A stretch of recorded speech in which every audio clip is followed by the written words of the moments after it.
Good morning, everybody. My name is Carly. I am coming at you from Los Luceros Historic Site, which is located in the village of Alcalde, New Mexico, which is north of Espanola and north of Santa Fe. So I am out here in the apple orchard just really to talk to you about our upcoming fall harvest days and to just show you how the apples are doing and talk to you a little bit about the history of why the orchard is here at Los Luceros. So if you're just tuning in, go ahead and tell me where you're from, where you're streaming from in the comments. And again, my name is Carly and we're out at Los Luceros Historic Site. So this year, our fall harvest is actually going to be 4 weeks long and takes place when we are open from Thursday through Sunday, 10 a.m. to 4 p.m. And you can bring the whole family out. You will pay admission, which is $7 per adult. Children are free. And you get a bag to pick as many apples as you can carry and take them home and make amazing things like applesauce and apple pie and all sorts of delicious apple treats. So that's the deal this year. So it's going to start September 23rd and run through October 17th or until the apples are gone. But there's no rush. These apples will be here, and we have over 1,500 fruit trees on the property. So there's plenty of apples for you guys to come pick. Hi, Diane from Oklahoma City. Thank you so much for tuning in. But the fall harvest days, again, are 4 weeks long this year. We're really trying to avoid like a mass gathering, but still allow you guys to come pick these delicious apples. So as you can see, I am standing in the shade of one of these amazing apples. And the trees here are actually from the 1960s. So they were planted by the Colliers who owned the property for a while. And the cool thing about that and why that's really special is that means that these apples are heritage varieties. So for instance, one of the varieties that we have here is the Red Delicious apple. Now, Red Delicious apples are not my favorite in the store. I think they're a little too waxy and maybe not as sweet. But here, the heritage variety is actually very crisp, very sweet, and in my personal opinion, 10,000 times better than the store-bought variety. So that is a cool thing, is having these heritage apples here planted from the 1960s that just taste better. Again, that's my opinion. You guys should come out and, double check what you guys think and let me know. But we have two other varieties. We also have Golden Delicious apples and Wine Sap apples. Now, the Wine Sap apples are really good for cooking. Last year, Ranger Rebecca, as part of our virtual fall harvest, actually made a cheddar green chili apple pie. And so the cheddar was baked into the crust, and there's green chili and apple, and the flavors just fuse so wonderfully. So another cool thing is if you come out to the fall harvest days, again, that's September 23rd through October 17th, the Thursdays and Sundays, Thursdays through Sundays. If you come out, we're really hoping to get you guys a activity booklet put together that has recipes and facts and history and kids activities and all that, and links to all of the videos that we have produced about the fall harvest. So I'm going to turn the camera around and walk you through some of these trees because it is really just a gorgeous day, and you can see that the apple trees are doing really well right now. Now, a lot of people are asking, the past couple weeks if they can pick the apples while they're here. And the truth is they are not ready yet. And I know that's a little difficult to kind of understand because there are apples that fall to the ground. But it's important to remember that we actually don't spray the apples here. And so if an apple is eaten, by a bird or a bug or whatever, it can fall to the ground. Because typically when you're looking to see if your apples are ripe, you try and see if there's a bunch on the ground. But since they're not sprayed, if they are eaten by a bug, they can fall to the ground even if they're not ripe.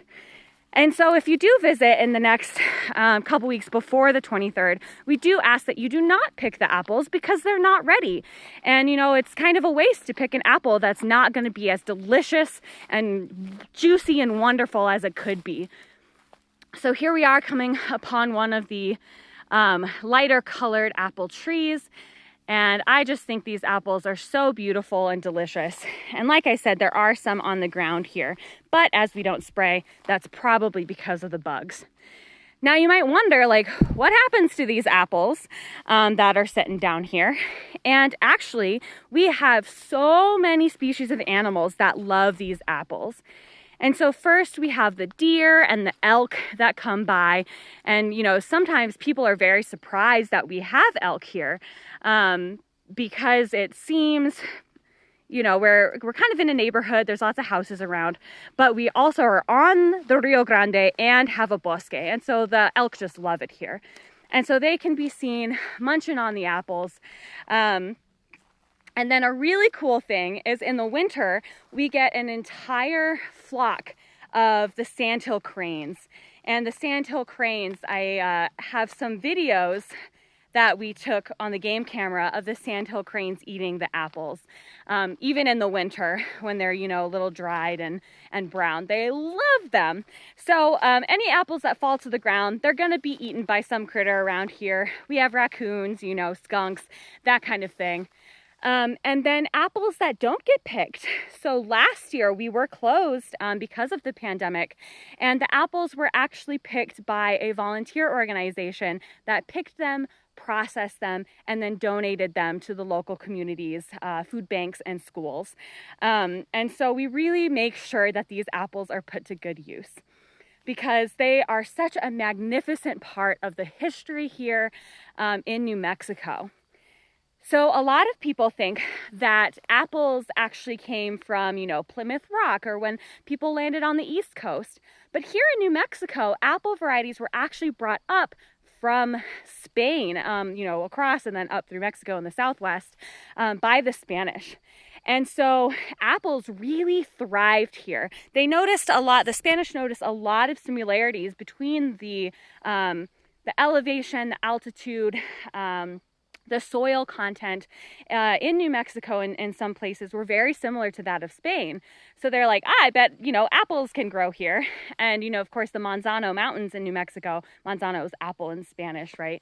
So they brought all kinds of varieties, and a lot of the remnants of those early 1600, 1700 varieties, you know, the places that they are still in New Mexico, which is super cool. Now, again, these orchards really, these specific trees were planted in the 1960s, but there had been apples here most likely since the 1700s.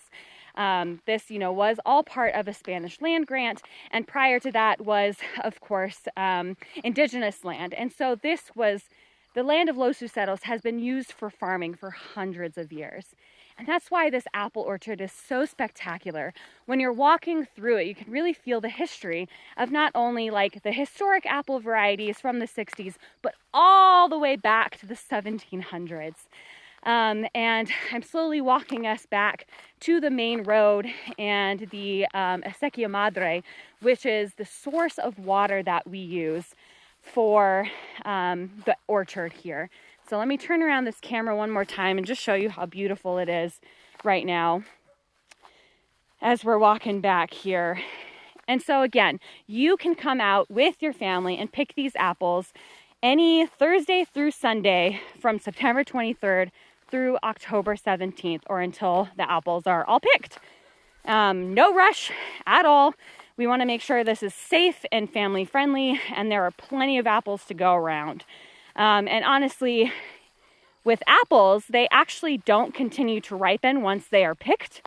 And so you want to make sure that they are ripened on the tree before you pick them. Another cool historical fact with apples in New Mexico is apples exploded in popularity in New Mexico. So much so that many people refer to New Mexico as the apple blossom state. Which is pretty spectacular because, of course, now we're mostly known for, you know, Chile, and such, you know, pinon nuts and all that. But yeah, apple blossom state because there were so many apple trees. So here's another little guy by the road.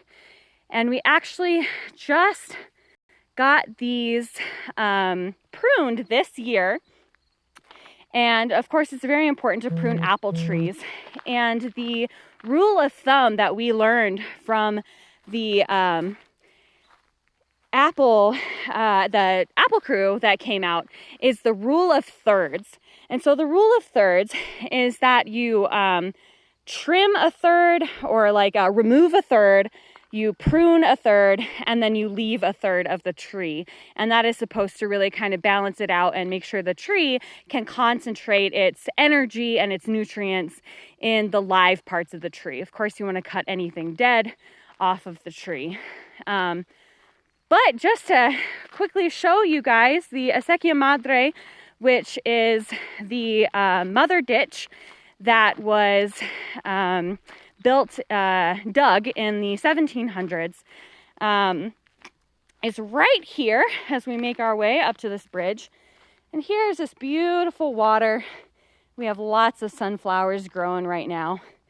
But so this is where all the water comes from that waters this entire orchard. And so we have head gates, which are little areas along this side that we open, and the water goes through lateral ditches, which are smaller dug ditches that send the water out to the orchard, which is pretty cool. And I just love this view, you guys. You can see the mountains in the background. We have apple trees here, the wonderful 100-plus-year-old cottonwood trees. Anytime you're here at Los Luceros Historic Site, I think it's always a good idea, as long as no one's behind you, to stop on this bridge and really just look at the beauty around you, take in the view shed, and know that you are standing over hundreds and hundreds of years of history. So just to summarize, you guys, the fall harvest event this year is 4 weeks long, from Thursday through Sunday, September 23rd to October 17th. Full family event. You just pay admission, you get your bag, you can pick as many apples as you can carry, and then you'll get an activity book with facts and craft ideas and all sorts of stuff there too. You know, it's always a bummer that we couldn't do some one-day huge event this year, but we're really hoping for next year, and this gives you guys an opportunity to not stress out about getting here on the one day to pick apples. You have so much time to do that. So I really hope that you guys can come out. I see a couple questions. Do fish make it into the water? Yes. So the Acequia Madre that we just looked at connects 3 miles upstream from here and spits out 2 miles down from the Rio Grande. So it takes water from the Rio, takes it through, and then spits it back out. So yeah, sometimes fish get in the acequia. I haven't actually seen fish, but I have seen a lot of the crustaceans, the big old guys. Those guys love it here, which is another super cool thing about that acequia, is its own little ecosystem at this point, which is pretty neat. But anyway, there you go. Thank you so much for tuning in. Go ahead and put any questions you have in the comments, and I can respond to you later. And just thank you so much. Please come out and visit us at Los Luceros Historic Site, which is in Alcalde, New Mexico.